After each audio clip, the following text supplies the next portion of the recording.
Putain, Maxime, il faut que je te raconte un truc. L'autre fois, j'étais dans la forêt. Je me baladais tranquille comme j'ai l'habitude de le faire. Tu te souviens des randos que je faisais à l'époque? Oui. Du coup, je me baladais et là, j'ai croisé un chêne centenaire. Une merveille. Putain, quand je te dis une merveille, c'était la chose la plus belle que j'avais vue de toute ma vie. Ça m'a ému, sur le coup. Et ça m'a pas juste ému. J'ai ressenti beaucoup d'énergie dans mon bas-ventre, on va dire. Bon, j'avais la trique, oui. Mais c'est comme ça, si tu préfères.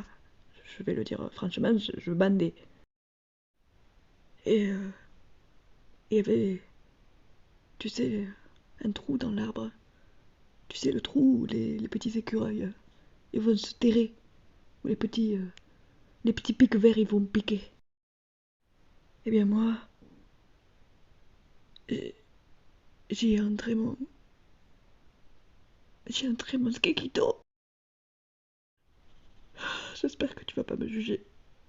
Maxime, me juge pas, je t'en supplie. Putain, Maxime, s'il te plaît, avoue que mon histoire elle est magnifique. C'est l'histoire de l'amour entre l'homme et la nature qui renaît. Ah, de nos jours, il y a le réchauffement climatique et moi j'ai renié. J'ai relié avec la nature. Putain, mais Maxime, c'est tout ce que tu trouves. Oh putain, c'est tout ce que tu trouves à dire quand je te parle d'une histoire d'amour entre un être vivant et un autre être vivant d'une autre espèce. C'est ça que tu vas. C'est ça que t'as. C'est tout ce que tu trouves à me dire. Que tu veux te faire pleurer le poireau. Eh ben, tu sais quoi? Tu sais quoi? Je vais te dire un truc. Eh ben, j'ai juté dans l'arbre.